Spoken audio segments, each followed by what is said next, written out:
welcome back to the All Up in Your Business podcast. I am not Jay Sokol, but his legacy lives on. This podcast now is all ED all the time. I am Brian Piszczak, Economic Development Manager, and I'm joined today by our Chief Development Officer, Natalie Ruiz. Natalie, how are you? I'm good. Awesome. Yeah. All right, so I want to take y'all through a little bit. This is, when we're recording, this is February 2023. We're excited about what's to come for this year. I think we've got a lot of really interesting topics, exciting things to talk about over the calendar year. This first, we want to preview kind of coming out of the Economic Outlook Conference that was held in January. The theme of this podcast is just kind of a trends in economic development. So looking at the evolution of local, regional, national trends for markets and retail sales, kind of what are those key elements. Later, we're going to be joined by Aaron Farmer of the Retail Coach, somebody that we've worked with for several years now, to provide some insight regarding those key trends in development and kind of what he's seeing locally as well. But first, I want to talk specifically about what's going on in the city of College Station. You presented to the BCS Chamber of Commerce Economic Outlook Conference back in January. That was, as far as I'm concerned, Glenn and his team do a great job with the chamber, do a lot of really cool ribbon cuttings and after hours events. But to me, this is kind of their signature event. It brings everybody in, hundreds of folks that are there, really great Rolodex to pull from. What were your kind of takeaways from being part of that? No, I agree. Glenn and his team do a great job. I think this year was the largest one that we've had with over 600 attendees.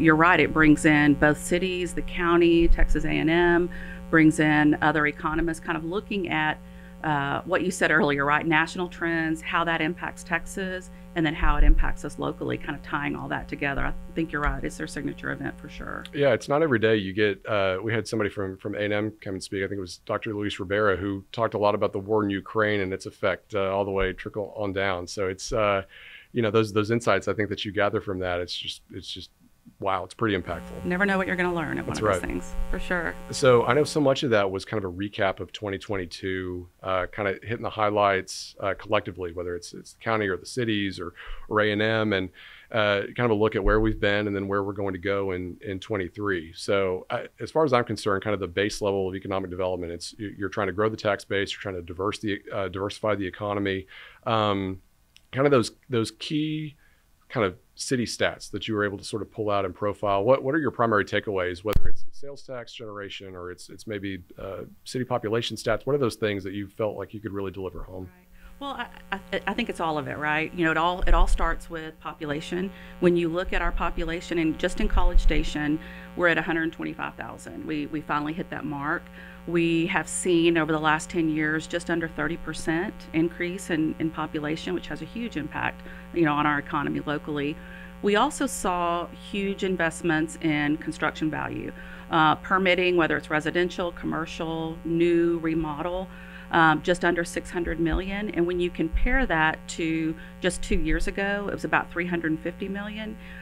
So almost double in the last 2 years. We've seen a lot of investment on the residential side, whether it's anywhere from a single family home all the way up to a high rise in Northgate. We're seeing those major investments come through. And what's important about that is that 600 million, you hope, converts to taxable value on the ground and grows our value as a community. Mm-hmm. I think some of the other important elements were, for the first time in our history, we saw private sector jobs outpace public sector.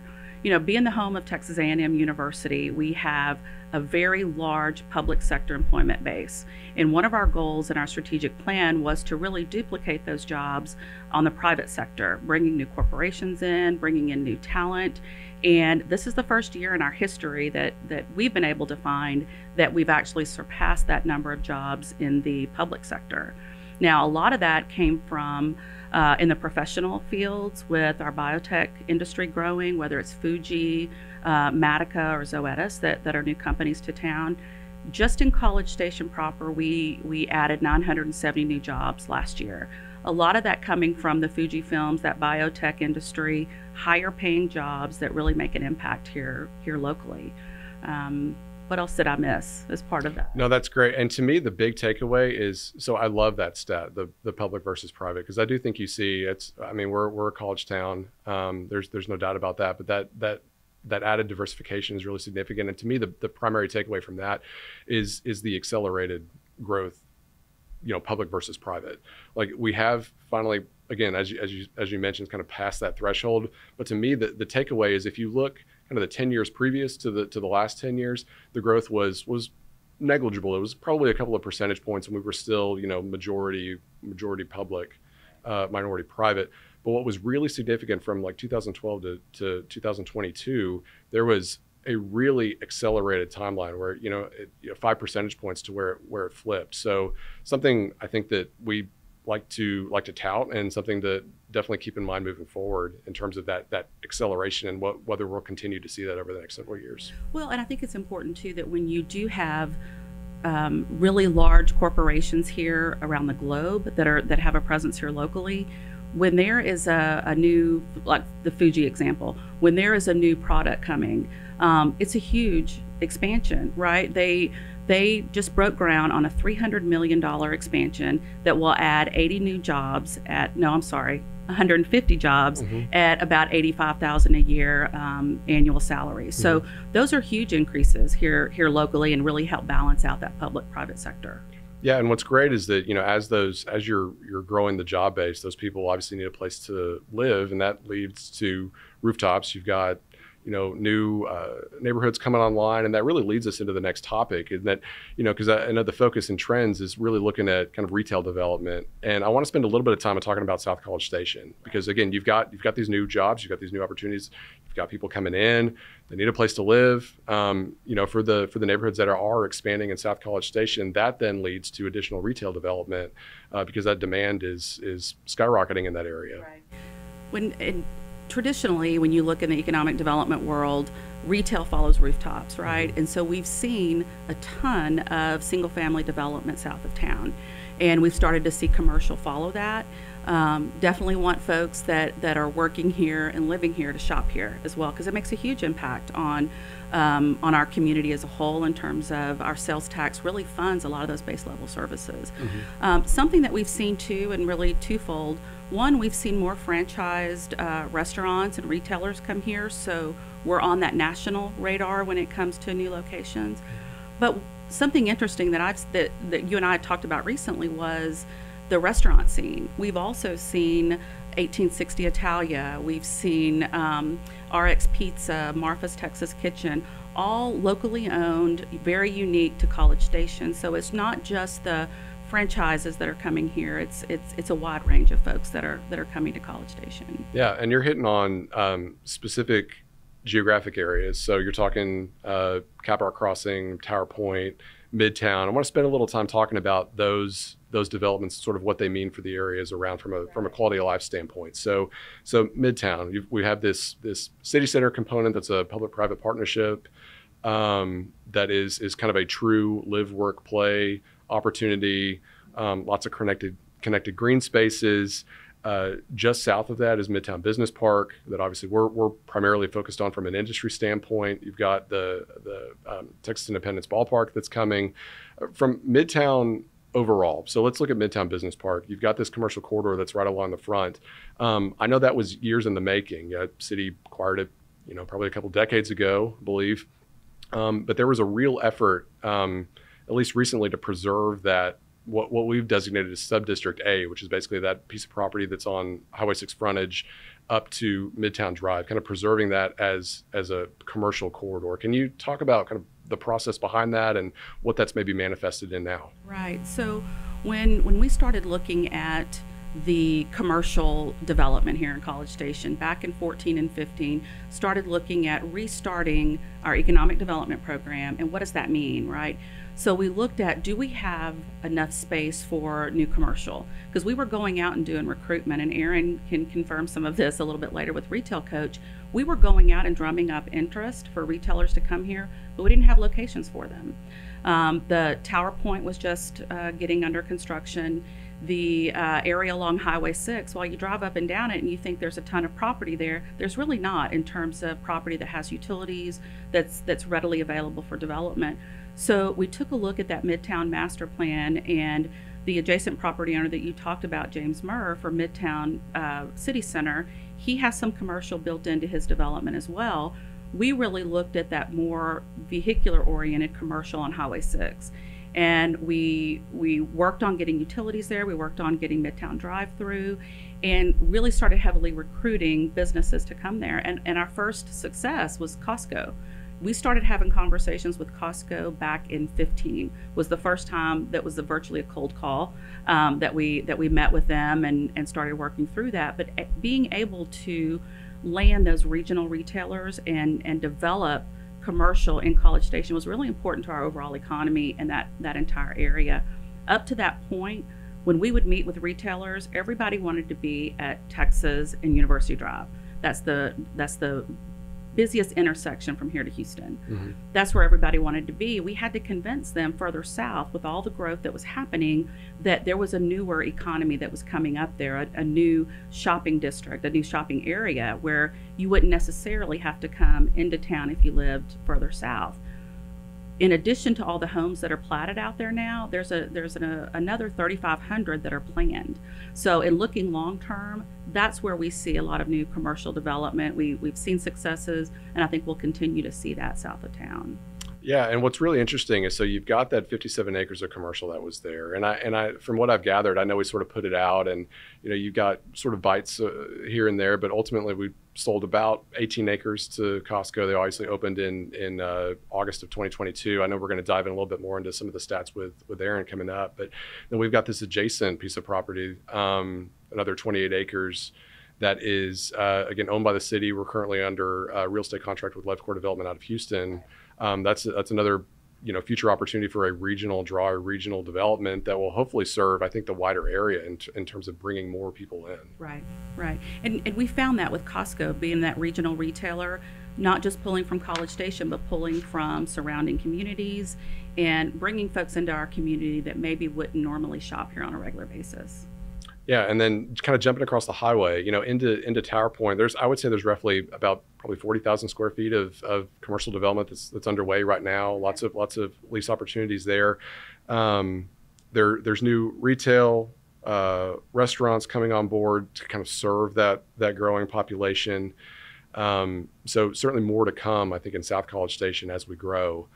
Now, flipping a little bit, you mentioned earlier about Texas and University and kind of the importance of that particular intersection. Again, it's kind of the primary thoroughfare into A&M, coming off of Highway 6.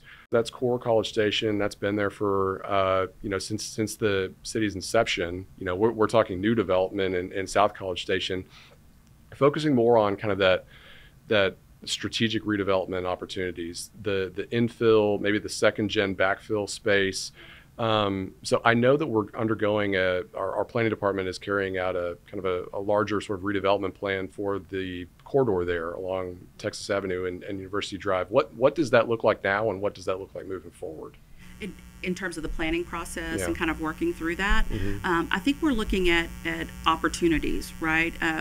Most of that development occurred 70s, 80s. We've seen some development as late as 2015 with Century Square and North Point Crossing.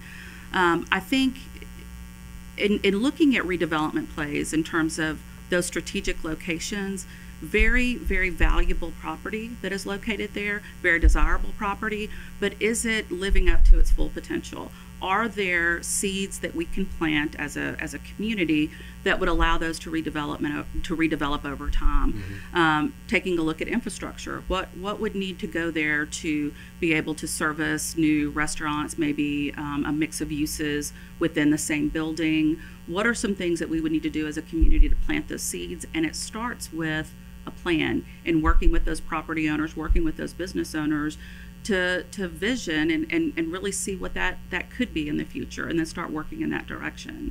It doesn't start with just plowing every building down and starting over. It is a slow burn, and it's really allowing the market to come in, and if the city invests, allowing the market to come in and invest after that as well. Yeah, and I think that is illustrated best with the planning and investments that were made in Northgate, right. Decades ago. I moved here in 2012. to be frank, I mean, there were, some apartment developments and things like that, but I mean, it's unrecognizable, a decade later in terms of even what's going up now. There are multiple high-rise buildings, all 10 to 20 stories. Can you talk a little bit about the investment that the city made in Northgate and maybe what it was versus what it's become now? And that's, to me, again, a great example of strategic redevelopment. Yeah, it's hard for me to talk about Northgate without talking about how old I am, because when I started here in '90, Northgate was designated as a slum and blighted area that needed reinvestment.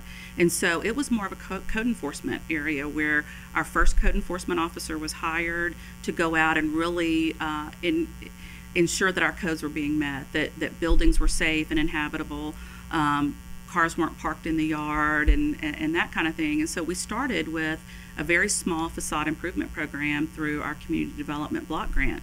And that started to move the needle a little bit. But I think that initial push was a plan that was done in 2008 that really looked at what are we going to do about us growing as a community and continuing to grow further and further south, and how are we going to handle the student population as they continue to grow.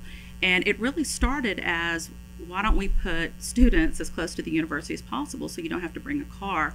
So we did a larger plan. It started with a charrette with a lot of architects here locally, and really envisioning what that area could be. Now, did we ever plan on high rises? No, but we thought maybe we'll see 4 and 5 story buildings, but why not lift that and put the base infrastructure in place? So after that visioning process, you start installing water and sewer that could support those mix of uses and a larger residential presence there, to what we see today, which is the most valuable property in Brazos County per square foot is now in Northgate. Yeah, that's great. And obviously, got a lot to sell from a redevelopment standpoint and from a new development standpoint, like in South College Station. So I think now we'll take just a brief break and bring on Aaron Farmer with the Retail Coach, and he can talk about how he gets to sell all these amazing assets that we have. Welcome back to the All Up in Your Business podcast. I'm Brian Piszczocki, Economic Development Manager with the City of College Station. I'm joined now by Aaron Farmer, President of the Retail Coach. Aaron, welcome. Thanks for having me. Excited to be here. Never pass up a chance to be in College Station. For sure, appreciate that. Yeah, thanks for being here. So I want to talk a little bit about, we're going to get into, how you sort of find, you're out there doing retail recruitment. You're trying to find locations in College Station. I think that you are the kind of supreme matchmaker. That's kind of what I think. You're able to kind of find what businesses are looking and kind of match those. Working with us, we can figure out what assets are available, whether it's new space or existing space that's trying to be backfilled. First of all, how did you kind of get into this business? What is Retail Coach? What do you do kind of day to day? Yeah. Well, you're right. We're in the matchmaking business. So we're here to match retailers with cities and vice versa. And, to start, I graduated from A&M. So I was thinking about that on the way in this morning. It's 15 years. So graduated really 16 years ago, and I've been with the Retail Coach for about 15 years. So went to Mays Business School with a marketing background, and then got into market research and helping retailers, restaurants figure out where to open locations. And since then, have been, like I said, with the Retail Coach for 15 years, working with cities all over the country. I love Texas. So Texas is my home base. I think we've been working with College Station now going on 8 years. So have had a chance to see some of these changes happen here in College Station, but that's really my background. So what does a day in the life of Aaron Farmer look like? I assume it's a lot of phone calls and emails. It is. I talk all the time about, retail real estate, this business. It's not necessarily all about what you know, but it's also who you know. And that's what I try to do and have over the last couple of years, and is really build on relationships. So in order to have relationships, you've got to be on a lot of phone calls. You've got to be talking to retailers, brokers, developers. You've got to know all about them, what they're looking for, those things. So an average day for me, a lot of times I'm on the road. So if it's meeting with a retailer in their office, a developer in their office, or it's meeting with the community like I'm here today, it's a lot of on the road, a lot of conversations about the best sites, talk a lot about real estate. So that's really the day, a day in the life. Every day is different, Some of the real estate deals are easy to happen, and some of the ones you think are going to be the easiest are the hardest. So a lot of time spent looking at sites in communities and really trying to figure out retail deals. So Natalie and I talked about kind of 2022 leading into 23, kind of talking about, you know, those assets that we have. We are obviously specific on College Station. Let's zoom out a little bit and kind of talk national trends. So kind of coming out of the pandemic, again, I feel like everything we heard was staffing, supply chain issues. Those things are obviously big issues, but I feel like, you know, more of the conversation now is kind of focused on inflation in particular. You know, the rise of interest rates. What are you seeing from a kind of a national perspective? Yeah, you know, I'll tell you, the retail industry was kind of thrown for a loop when COVID happened. So I think back to February 2019 or 2020 when COVID happened. Really, within those 90 days, from let's say February 2020 to May 2020, the retail industry, we had to vault forward about 10 years. Whether that was, you know, technology adoption, whether that was new retail concepts, new trends, we were forced to make changes in the retail industry. So really, COVID kind of turned the world the retail world upside down. But I'll tell you, it's been for the better. Honestly, we've seen some new trends come out of the retail industry that are going to stick with us for a long time. You know, some of the things that we look at, you know, the curbside pickup. If you've been anywhere in College Station recently, you'll notice there's curbside pickup at almost every retailer, almost every restaurant. Some of those trends I think are going to stick with us, but you know, the caution still prevails. You know, even though the retail world looks pretty good right now, there's still retailers out there that are worried. There's still restaurants that are out there worried about what's the next 5 years going to look like. So these retailers, these restaurants are having to pay even more attention to markets that maybe they haven't looked at in the past. They've had to become even more scientific with their research. You know, where are we going to locate stores? But for the most part, I think it's for the better. We're seeing a lot of changes, a lot of trends, but the retail industry is definitely headed in the right direction. I think you've seen this kind of push and pull between your traditional brick and mortar and then e-commerce. And obviously e-commerce has continued to grow. I think maybe it was 2022, was it last year or year before, you know, they finally hit like their first $1 billion e-commerce year, right? But you're still seeing a presence of brick and mortar being important. And in particular, there's these direct to consumer brands that are now going sort of omni-channel, right? They're online, but then they're also now sort of having this growth of actual brick and mortar stores that you can walk into. Yeah, you know, there were talk for years about the retail apocalypse. So Natalie, Natalie would probably remember this, but 2008, 2009, we were all, you know, worried about the retail apocalypse. That's when the last downturn happened. You know, the worry was, is brick and mortar retail going away? Well, it didn't go away. It just changed, and that's really what we're going through right now. Is the retail industry is just evolving, right? So brick and mortar retail is always going to be a need, is always going to be a necessity. But these retailers are realizing that they really have to have an omni-channel presence. So it can't just be brick and mortar retail. It can't just be an online presence. You really have to merge the two together. So the retailers that have done a really good job at that, you look at the Targets, you look at the Costco's, you even look at some of your smaller businesses in town, they're realizing, hey, we've got to evolve. We've got to have that omni-channel presence. And I think we're going to see that, you know, stick around for a long time. I think we're seeing that with those native online native brands. So you look at the Bonobos, you look at Warby Parker, that forever they were only an online brand. They now have brick and mortar stores. So I think we're going to continue to see that, more of these online native brands becoming, you know, having brick and mortar stores. But they're just realizing, if you're going to be a successful retailer, successful restaurant out there, you can't just have a brick and mortar location. You've got to have that online presence as well. Yeah, so specifically to those direct to consumer brands, you mentioned Warby Parker, or I'm thinking like a Chubby's or a Mizzen in Maine, or some of these others you're starting to see in like the Houston area sort of pop up. Like how it obviously is critical for them to have this physical presence of a store that you can actually walk into, and how much they leverage that, I think, online.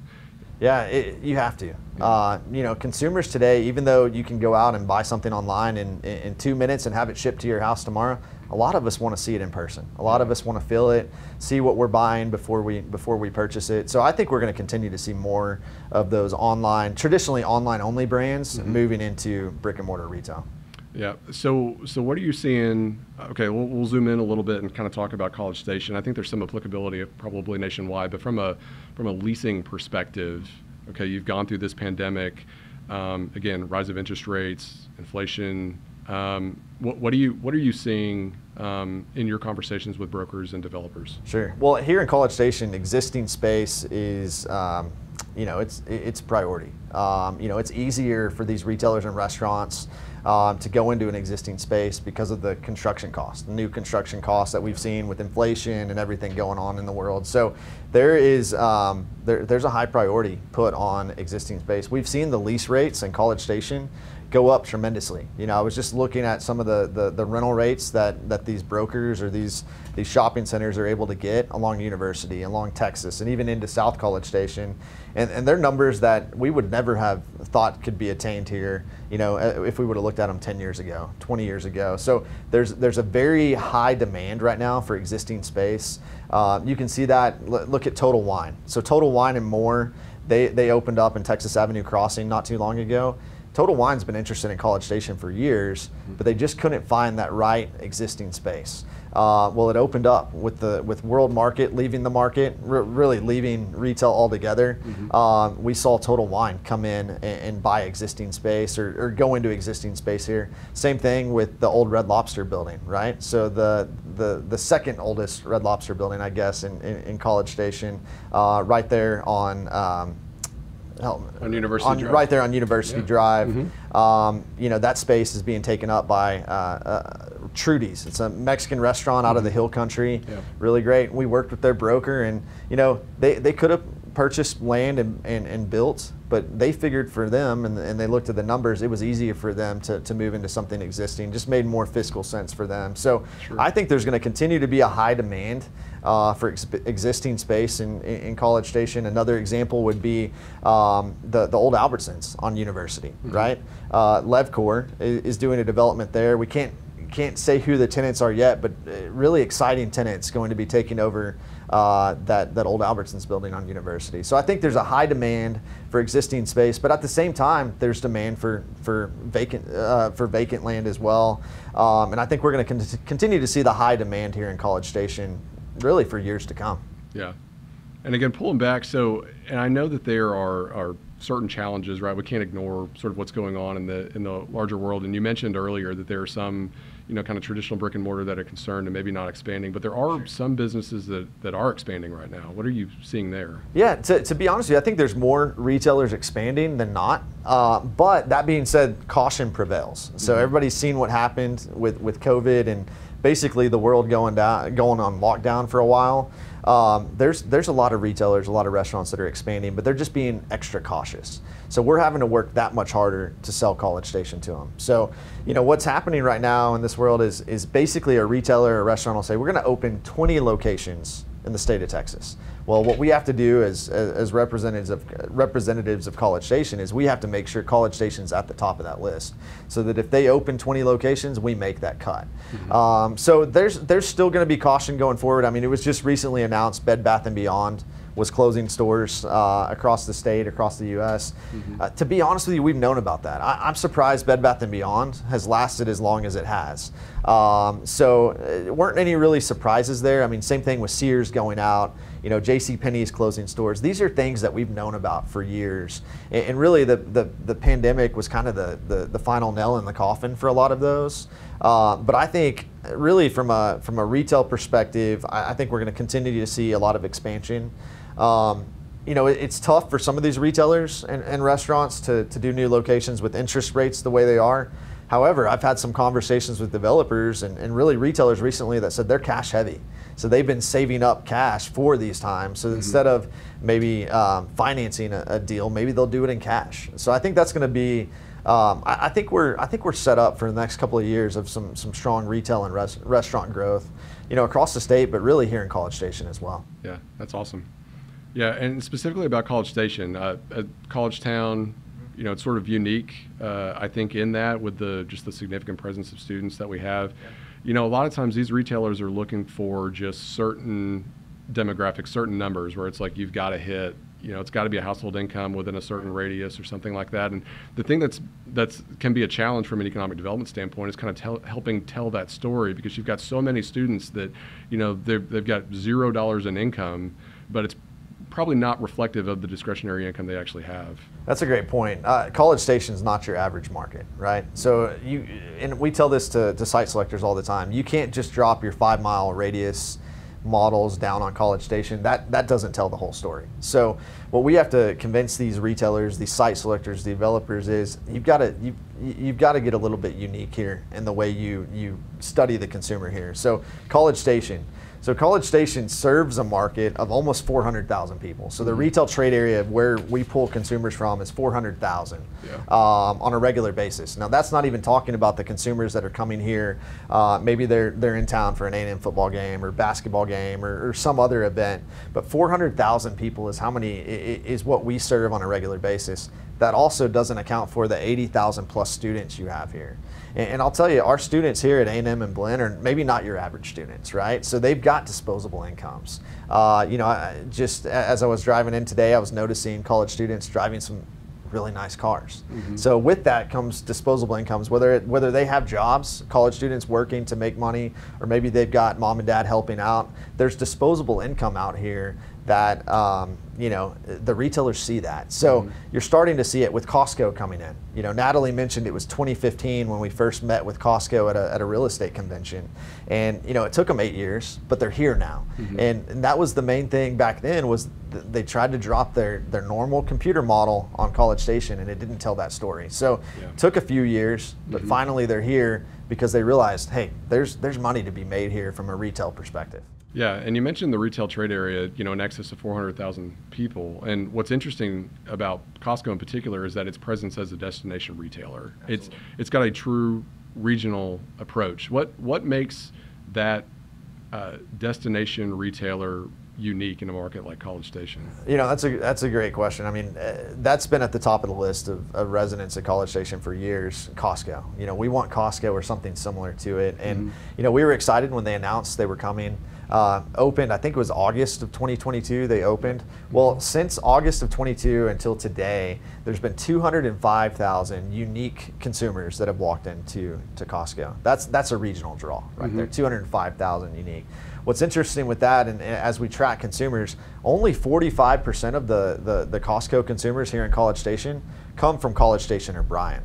So there's 55% of other consumers that are coming from outside, whether that's, halfway to Waco, halfway to Houston, and other directions. We're pulling people in from a long distance to shop here. So being able to land those regional retailers and restaurants is key, because that helps expand the trade area. That helps keep people here shopping in College Station as much as possible. What's interesting about Costco, though, is we've seen some carryover. So, the numbers correlate. The numbers show us that consumers that are shopping at Costco, now they're frequenting restaurants in South College Station. So you look at Walk-Ons, you look at Gringos, some of the other great restaurants in College Station. Those people are sticking around. They're coming. They're filling their ice chest at Costco, and then they're going to eat at Gringos, or they're going to eat at Walk-Ons. And hey, after that, why don't we go see a movie? So we're starting to see this regional effect where College Station is becoming that regional destination for retail, for restaurants, and we're seeing that. Just look at the sales tax numbers. Look at the retail sales for College Station. The numbers are up. They continue to trend up,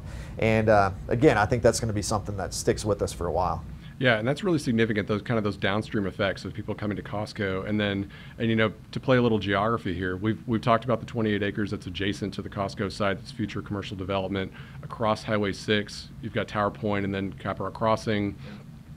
Future development opportunity as well in the southeast corner with the 6 and 40 and future commercial development there too.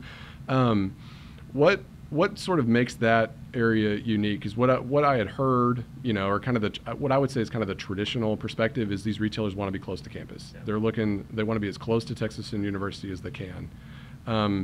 how are you selling kind of South College Station as the kind of the new opportunity? And it's, really it's not too far from campus. Yeah, for the longest time, retailers and restaurants would not even look in South College Station. So again, they'd say it's too far from campus, we won't take a look out there. But as Natalie mentioned, retail does follow rooftops. As we've seen those rooftops come up in South College Station and really the entire region, we're starting to see more of that. College students, even Costco, when they were looking at where they were going to locate, they wanted to make sure they were close enough to the college student to be able to get that primary College Station resident, College Station Bryan resident, but also the college student. So we're starting to see that.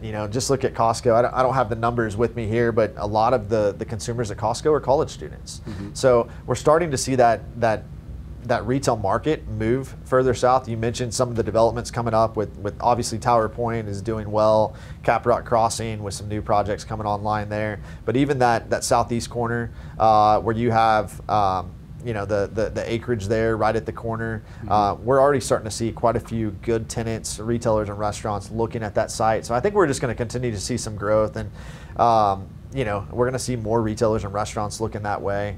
I've heard that the restaurants in South College Station do really well.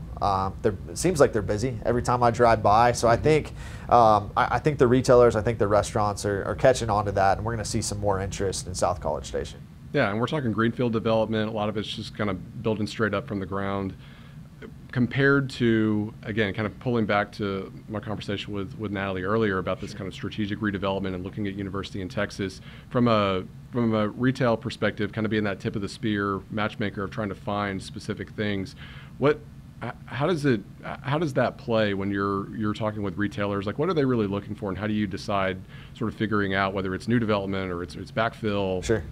Well, so every retailer, every restaurant, they're going to have a customer profile they look for. They're going to have a site profile they look for. So some of them look for vacant land, like you talked about. Others look for existing space. Others even look for redevelopment opportunities. So while you have, let's say University in Texas, most of what's available on those corridors are going to be redevelopment opportunities. Are these sites serving their highest and best use? And I bet we could go along University. I bet we could go along Texas and say, well, this site's probably not serving its highest and best use. So there's some opportunities from that standpoint. I think in South College Station, it's more of a kind of a blank canvas, if you will. So you've got some opportunities for developers to come in and really plan out some developments, just like the 28 acres next to Costco. Being around some of the new talks of potential tenants out there, it's exciting to see what that could become. But restaurants are looking for an acre to 2 acres to do something. So while somebody like a Costco looks for 18 acres, it's finding the right site. It's matching them up with prospects. And the reality is, who's going to locate in South College Station might be different than who's going to look at locating in Northgate, right? But understanding, identifying tenants for each project or for each area of town is something we do, and we look to really maximize on getting the right retailers, the right restaurants to each areas of these towns, or each area of town. Yeah, that's great. Well, man, so much to look forward to. I think, the one last thing I wanted to touch on is a little bit from a quality of life standpoint or a talent base perspective. I think a challenge that some retailers have felt is this staffing shortage. And again, I think one of those unique factors that plays into College Station is you've got a pretty massive base of employment base with respect to the college students. Is that something that you're seeing in your conversations? So as I travel across the country, it comes up almost every time, staffing shortages with these retailers. Not being able to find someone to work at a Burger King, not being able to find somebody to work at a Costco. Those sort of things are across the country have come up. Not here in College Station. For the most part, College Station, you have college students. You have other people willing to work retail jobs. Which is positive. I mean, you look at the retail industry, they're paying very well. Have you seen what Costco pays their employees? So these retail jobs are not what we think of the old retail jobs. I mean, these retail jobs are coming with benefits. They're coming with paid time off. They're coming with those sort of things. So in College Station, for the most part, the retailers we've talked about, they're able to find employees, able to pay them well, and they're able to be open. I'll tell you where I live, smaller town, but the restaurants close at 7 o'clock, close at 8 o'clock because they can't find people to work in the evenings. So we're lucky to be here in College Station. Yeah, thanks. Couldn't have said it better myself. Any other additional kind of parting shots or anything else you want to share from a retail perspective? No, I would just say stay tuned. I think we've got a lot of exciting retail restaurant development things on the horizon here in College Station. Excited to see what that's going to bring, and excited to be part of the team. Okay. Well, thanks so much, Aaron. Again, really appreciate you joining us today and sharing your insight. And yeah, I look forward to, again, continued work with you. And as we continue to roll out this podcast, I look forward to the next opportunity that we have to share with you all at the All Up in Your Business podcast.